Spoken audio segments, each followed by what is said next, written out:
হাজিরা যে কথাটা বলে যে লাব্বাইক আল্লাহুম্মা লাব্বাইক লা শারীকা লাকা লাব্বাইক, এই কথাগুলোর অর্থ কি বা এটা কিভাবে এসেছে আর কি? এটা আসলে আল্লাহ তাআলা যখন হযরত ইব্রাহিম আলাইহিস সালামকে ওই পাহাড়টা হলো জাবালে আবু কুবাইস, সাফা পাহাড়ের পাশে, সেখানে দাঁড়িয়ে বলছিলেন যে তুমি ঘোষণা দাও মানুষ যেন এসে হজ করে। তখন তাফসিরে লেখা হয়েছে ইব্রাহিম আলাইহিস সালাম আল্লাহকে বলেছিলেন, ইয়া আল্লাহ, এখানে তো আর কোনো লোকজন নেই। তখন আল্লাহ বলেছেন যে তুমি ঘোষণা দাও, এই আওয়াজ তোমার এলান আলমে আরওয়াহ, রুহের জগতে পৌঁছে যাবে, এবং সেখান থেকে যারা লাব্বাইক বলবে অর্থাৎ উপস্থিত সাড়া দেবে তারা হজ করবে, এবং দুইবার করলে দুইবার হজ করবে, একাধিকবার বললে একবার। সেই থেকে লাব্বাইক কথাটা এর অর্থ হলো উপস্থিত, হে প্রভু আমি উপস্থিত। তো উপস্থিত যে কথাটা, এটা কিন্তু আমরা যে ক্লাসে হাজিরার সময় কিন্তু আমরা ছাত্ররা বলে, আমরা বাংলাতে উপস্থিত বলি, আরবিতে হাজির বলি, ইংলিশে প্রেজেন্ট স্যার বলি। এটারই আল্লাহর জন্য একটা বৈশিষ্ট্যপূর্ণ এই শব্দটা, অন্য কাউকে না বলাই ভালো। শরীয়ত বলেছে যে লাব্বাইক কথাটা শুধু আল্লাহর ক্ষেত্রে বলা। কোনো কোনো সাহাবী ভক্তি করে নবীকেও বলেছেন, কিন্তু অন্য মানুষের ক্ষেত্রে লাব্বাইক না বলা উত্তম। তো সেই লাব্বাইক মানে কি? লাব্বাইক আল্লাহুম্মা লাব্বাইক, যে উপস্থিত, হে প্রভু আমি উপস্থিত। লা শারীকা লাকা লাব্বাইক, আমি উপস্থিত, আপনার কোনো শরিক নেই। ইন্নাল হামদা ওয়া নি'মাতা লাকা ওয়াল মুলক, সকল প্রশংসা আপনার, সকল নিয়ামত আপনার, এবং সকল রাষ্ট্র ক্ষমতা সার্বভৌমত্ব আপনার। লা শারীকা লাক, আপনার কোনো শরিক নেই। এই কথাটা হজের একটা স্লোগান, একটা দোয়া, একটা জিকির। এবং রাসূলুল্লাহ সাল্লাল্লাহু আলাইহি ওয়াসাল্লাম ইরশাদ করেছেন, যার হজে ওমরায় এই তালবিয়া বলে, এটাকে তালবিয়া, এই তালবিয়া বেশি বেশি পড়া হবে, সে হজ বেশি কবুল হবে।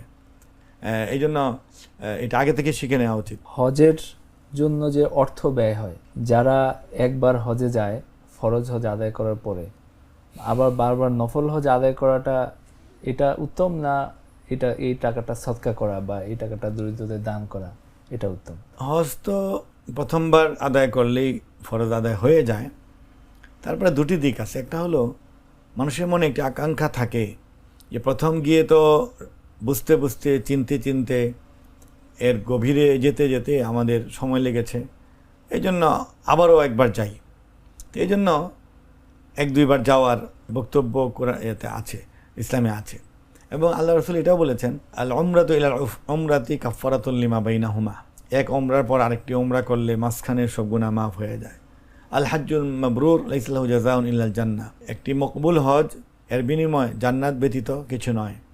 তাহলে এই সমস্ত যে হজ করলে গুনাহ মাফ হয়, সে নফলগুলি করলে গুনাহ মোচন হয়, এই জন্য যাওয়ার একটা সুযোগ। আরেকটা হলো যে একেবারে ফ্যাশন করে ফেলেছে কিছু লোক, যে প্রতি বছর যাচ্ছে, বিপুল টাকা খরচ হচ্ছে।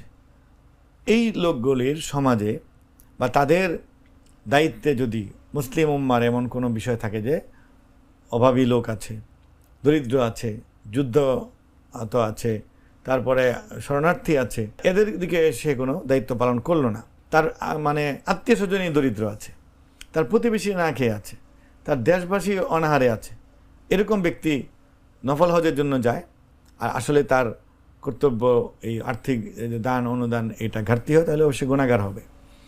এটাকে সমন্বয় করতে হবে। এখন মুসলিম উম্মাহ গাজা অঞ্চলে না খেয়ে আছে, অনেক অঞ্চলে মানুষ পুষ্টিহীনতায় আছে, আমাদের দেশে বহু মানুষ স্বাস্থ্যহীনতায় আছে, আমাদের দেশে বহু মানুষ বেকার আছে, আমাদের দেশে বহু মানুষ তার ছেলে মেয়ে বিয়ে দিতে পারছে না কিছু টাকার জন্য।